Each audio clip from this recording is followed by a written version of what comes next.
ہوں. ہمارے حضرت عمر صاحب رحمۃ اللہ علیہ نے گودنا کے اجتماع میں فرمایا تھا جب نکاح سستا ہوگا تو زنا مہنگا ہوگا, زنا میں بچیاں نہیں جائے گی, اور جب نکاح مہنگا ہو جائے گا تو زنا سستا ہو جائے گا.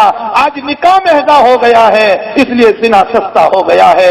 غریب کی بچیاں اتنے پیسوں میں اپنا نکاح نہیں کر سکتی, ان کے ماں باپ نہیں کرا سکتے, تو ان کی بچیاں آج غلط راستے پر جا رہی ہے. میرے بھائیوں, اپنی زکات کو صحیح نکالو, اپنے صدقات کو صحیح نکالو, اور اپنے خرچ کو تھوڑا کم کرو, اور اپنے خرچ کو بچا کر, اپنی زکاتوں کو بچا کر, اپنے صدقات کو بچا کر غریبوں کی بچیوں کا نکاح کا انتظام کرو. ایک بچی کی آبادی میری اور آپ کی جنت کو آباد کر دے گی. جب نکاح مہنگا ہوگا تو زنا سستا ہو جائے گا. آج یہی ہو گیا ہے, نکاح اتنا مہنگا ہو گیا کہ غریب کے بس کا نہیں رہا. یہ تو درکنار میرا کرنا تک جانا ہوا. اللہم احفظنا, اللہ ہماری بچیوں کی حفاظت فرمائے. ہمارے شاگرد وہاں کام کر رہے ہیں, عجیب حال انہوں نے سنایا. 35 بچیاں اسلام چھوڑ کر غیر مسلموں کے ساتھ مندروں میں جا رہی ہیں. نکاح ہو گیا, ان سے زندگی گزار رہی ہے, ان کے ساتھ بود و باش ہے. میرے بھائیوں, جب یہ حالات سنتے ہیں ہم تو ہمارے دل پر یہ طرف پیدا ہوتی ہے کہ قیامت کے دن اگر تیرے پاس آ گئے اور اے اللہ تو نے اگر پوچھ لیا کہ تیرا درس قرآن تجھے مبارک, اور اے حنیف تیرا درس حدیث تجھے مبارک, اور اے حنیف تیری تقریریں تجھ کو مبارک, تیرے محلے میں ایک بچی کی عزت لوٹی جا رہی تھی, تو نے اس کے لیے کیا کیا تھا, ہمارے پاس کوئی جواب نہیں ہو سکتا ہے. ہمارے پاس اس کے لیے کوئی جواب نہیں ہو سکتا ہے. مولانا منظور صاحب علیہ الرحمہ کے زمانے کا ایک واقعہ ان کے بیٹے مولانا سجاد صاحب نے بیان فرمایا کہ لکھنؤ میں کرفیو لگا ہوا تھا, اور دوران کرفیو والد صاحب نے یہ کہا کہ ہفتے بھر سے کرفیو چل رہا ہے, اور اس ہفتے کے اندر جو روزانہ لالا کر کما کر کھانے والے ہیں ان کی زندگیوں کا کیا حال ہوگا. ان کے گھروں میں کھانے کا نظام نہیں ہوگا, ان کے گھروں میں پینے کا نظام نہیں ہوگا. پولیسوں سے اجازت لے کر ذرا محلوں کا دورہ کرو اور تھوڑا تھوڑا کھانے کا نظام کرو. مولانا فرماتے ہیں کہ ہم کچھ جوانوں کو لے کر نکلے, پولیسوں سے اجازت لی اور گھومنے لگے مکانوں میں. ایک مکان کے قریب پہنچے تو محلے والوں نے بتایا مولانا اس میں کوئی مرد نہیں جائے گا.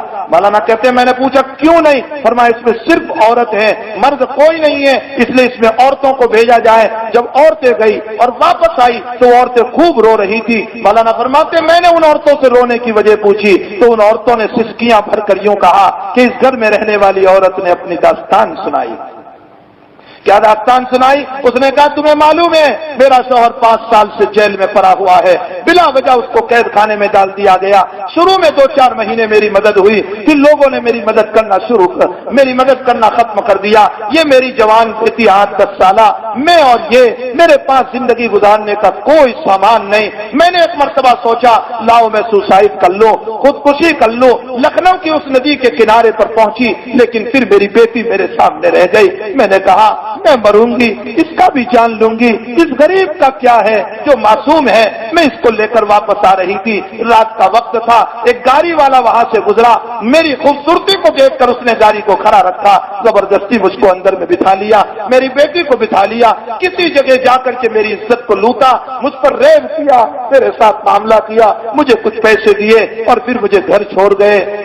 اور یہ کہا کہ ہم تیری مدد کرتے رہیں گے, تجھے مرنے کی ضرورت نہیں ہے, ہم تیرا تعاون کرتے رہیں گے, تو ہماری تسکین کا سامان بن جایا کرنا.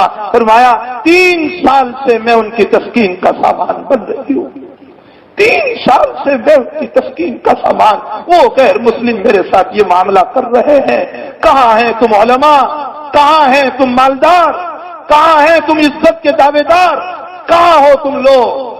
اس وقت مولانا منظور صاحب روتے ہوئے کہہ رہے ہیں کہ اللہ میری معرفت القرآن تجھے پسند نہیں آئے گی, میرا درس قرآن تجھے پسند نہیں آئے گا, میرا درس حدیث تجھے پسند نہیں آئے گا. اگر تم نے یہ پوچھ لیا کہ میری بندی کی عزت لوٹی جا رہی تھی, تو نے کیا کیا؟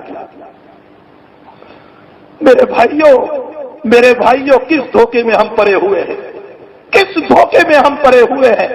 ہمیں اپنے رب کو اگر راضی کرنا ہے تو دھکے کھانے پڑے کھا لو, لیکن اپنے رب کو منا لو, اپنے اللہ کو منا لو. جو اللہ کو مناتا ہے وہ کبھی نہیں ہارتا ہے. جس کا اللہ راضی ہوا اس کو سب کچھ مل گیا۔